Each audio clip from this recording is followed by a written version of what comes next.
जय हिंद दोस्तों। आज के इस वीडियो में हम लोग बात करेंगे लोकतंत्र की चुनौतियां। जी हाँ दोस्तों, जो कि क्लास 10 सिविक्स का चैप्टर नंबर 8 है। इसमें हम लोग 20 ऑब्जेक्टिव क्वेश्चन के बारे में बात करने वाले हैं, उससे समझने वाले हैं।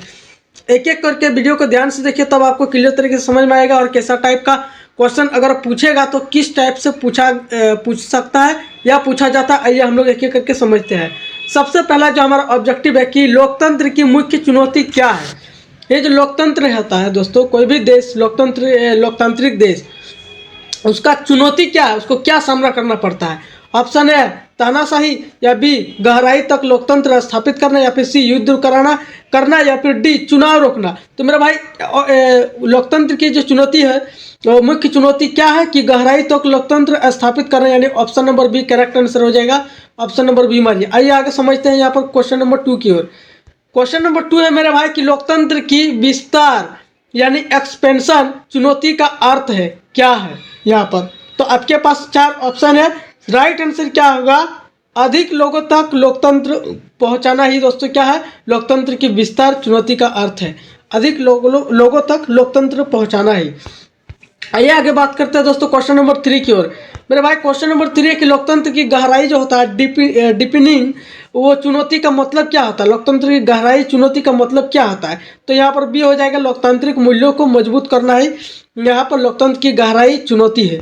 आइए आगे बढ़ते हैं क्वेश्चन नंबर 4 की ओर। मेरे भाई क्वेश्चन नंबर 4 है कि निम्न में से कौन लोकतंत्र की चुनौती है। निम्न में से कौन लोकतंत्र की जो चुनौती है। ऑप्शन है भ्रष्टाचार, बी शिक्षा, सी खेल, डी विज्ञापन। तो 4 का ए हो जाएगा, भ्रष्टाचार यहाँ पर हो जाएगा। आगे बढ़ते हैं क्वेश्चन नंबर 5 की ओर। मेरे भाई क्वेश्चन नंबर यहाँ पर 5 है कि लोकतंत्र को मजबूत बनाने के लिए क्या जरूरी है। लोकतंत्र को कैसे मजबूत बनाया जा सकता है। ऑप्शन ए नागरिक भागीदारी होना चाहिए, या फिर बी चुप रहना चाहिए, या सी तानाशाह, या फिर डी सैन्य शासन। तो मेरे भाई 5 जो नंबर का जो राइट आंसर होगा ए होगा, नागरिक की भागीदारी होना ही लोकतंत्र को मजबूत बनाता है। क्वेश्चन नंबर 6 की ओर बढ़ते हैं मेरे भाई। क्वेश्चन नंबर 6 है कि लोकतंत्र में सुधार किसके द्वारा संभव है। लोकतंत्र में कोई भी चीज़ गलत हो जाती है तो उसको कैसे सुधारा जा सकता है, किसके द्वारा ये संभव है। तो यहाँ पर नागरिकों की सक्रिय भागीदारी होना ही सबसे बड़ा सुधार है यहाँ पर, लोकतंत्र में कोई गलती हो जाए तो।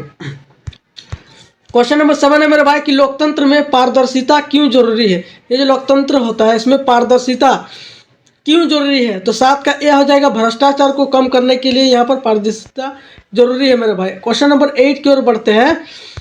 कह रहा है कि लोकतंत्र में सुधार की शुरुआत कहाँ से होती है।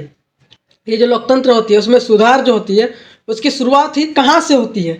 तो 8 का बी हो जाएगा मेरे भाई, जनता से होती है। जैसा कि हमने आपको बताया कि जनता का भागीदारी होना लोकतंत्र में बहुत ही ज़्यादा इंपॉर्टेंट है, तभी जाके सुधार सकता है। कोई भी लोकतंत्र में अगर कोई चीज़ गड़बड़ हो जाती है तो लोकतंत्र में क्वेश्चन नंबर 9 है कि लोकतंत्र में कानून कौन बनाता है। कानून कौन बनाता है मेरे भाई। तो 9 का यहाँ पर सी हो जाएगा, संसद या फिर विधानसभा जिसे बोलते हैं। संसद जहाँ पर नेता लोग बैठते हैं वहाँ पर संसद, पार्लियामेंट जो बोलते हैं। आगे बढ़ते हैं क्वेश्चन नंबर 10 की ओर। लोकतंत्र की बुनियादी चुनौती क्या है। ये जो लोकतंत्र होती है उसकी बुनियादी चुनौती क्या है मेरे भाई। तो 10 का ए हो जाएगा, लोकतंत्र स्थापित करना यहाँ पर बुनियादी चुनौती है। आइए आगे बढ़ते हैं क्वेश्चन नंबर 11 की ओर कि लोकतंत्र में समानता का उद्देश्य है क्या है उद्देश्य। तो 11 का ए हो जाएगा, सभी को समान अवसर देना ही समानता का यहाँ पर उद्देश्य है। क्वेश्चन नंबर 12 मेरे भाई, क्वेश्चन नंबर 12 है कि लोकतंत्र में भ्रष्टाचार किस प्रकार की चुनौती है। लोकतंत्र में भ्रष्टाचार होना किस प्रकार की एक चुनौती है।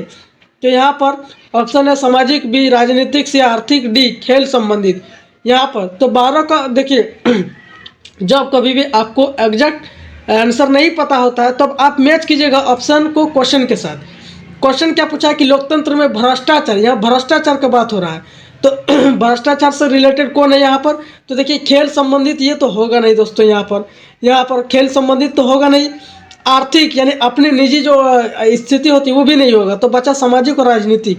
तो लोकतंत्र में भ्रष्टाचार कहाँ पर होता है। तो यहाँ पर 12 का बी हो जाएगा, राजनीतिक में दोस्तों भ्रष्टाचार होता है, सामाजिक में नहीं। समाज में लोग रहते हैं, यहाँ पर राजनीति में नेता लोग रहते हैं, भ्रष्टाचार लोग वही लोग करते हैं। क्वेश्चन नंबर 13, लोकतंत्र में मीडिया की भूमिका है। तो क्या है लोकतंत्र में मीडिया की भूमिका, यानी जो प्रेस होता है, न्यूज चैनल वाले यहाँ पर। तो 13 का बी हो जाएगा, जागरूकता फैलाना ही उनका प्रमुख काम होता है। ऑप्शन नंबर बी करेक्ट हो जाएगा। आगे बढ़ते हैं क्वेश्चन नंबर 14 की ओर मेरे भाई। क्वेश्चन नंबर 14 है कि लोकतंत्र की सफलता किस पर निर्भर करती है, जो लोकतंत्र होती है उसकी सफलता किस पर निर्भर करती है।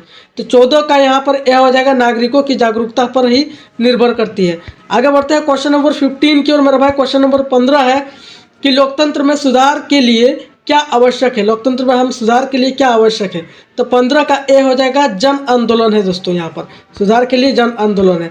क्वेश्चन नंबर 16 है कि लोकतंत्र में न्यायपालिका का कार्य है, क्या कार्य है लोकतंत्र में न्यायपालिका का। तो 16 का सी हो जाएगा मेरे भाई, यहाँ पर कानून की व्याख्या करना ही लोकतंत्र की न्यायपालिका का काम है, यहाँ पर कानून की व्याख्या करना। आगे बढ़ते हैं क्वेश्चन नंबर 17 की ओर, जल्दी जल्दी फटाक से करते हैं। 20 क्वेश्चन है, यहाँ पर देखिए क्या कह रहा है कि लोकतंत्र में चुनाव का उद्देश्य है। तो क्या है लोकतंत्र में चुनाव का उद्देश्य। तो 17 का ए हो जाएगा सरकार बदलना ही लोकतंत्र के चुनाव का उद्देश्य है, कि हर 5 वर्ष के बाद सरकार बदलती है, यहाँ पर सबको मौका मिलना चाहिए। क्वेश्चन नंबर 18 है मेरे भाई कि लोकतंत्र की चुनौती जो है समावेशन यानी इंक्लूजन का अर्थ है, क्या अर्थ है। तो 18 का बी हो जाएगा सभी वर्गों को शामिल करना ही यहाँ पर लोकतंत्र की चुनौती का समावेश का अर्थ है। क्वेश्चन नंबर 19 है हमारा कि लोकतंत्र में अधिकारों की रक्षा कौन करता है। ये जो लोकतंत्र होता है इसमें अधिकारों की रक्षा कौन करता है, सेना करता है या फिर न्यायालय या फिर उद्योगपति या फिर विदेशी देश।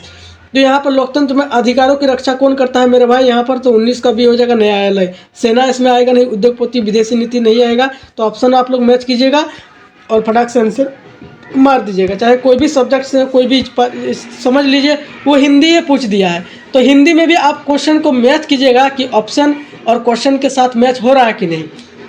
क्वेश्चन नंबर 20 है कि लोकतंत्र की सबसे बड़ी ताकत क्या है। यहाँ पर लोकतंत्र की सबसे बड़ी ताकत क्या है मेरे भाई, कि जनता की भागीदारी ही सबसे बड़ी ताकत है लोकतंत्र है। कोई भी देश लोकतांत्रिक तब होगा जब उसमें जनता की भागीदारी होती है और जनता को ये अधिकार दिया जाता है, तभी वो देश लोकतांत्रिक कहलाता है यहाँ पर दोस्तों। तो हमारा चैप्टर लोकतंत्र की चुनौतियाँ यहीं पर ख़त्म होता है दोस्तों। यहाँ पर BC ऑब्जेक्टिव मैंने लेकर आया था आप लोगों के लिए। बाकी अगर वीडियो अच्छी लगी तो वीडियो को लाइक कीजिए, चैनल पर नए हो तो सब्सक्राइब करके रखना। मिलता है नेक्स्ट वीडियो में, तब तक के लिए जय हिंद।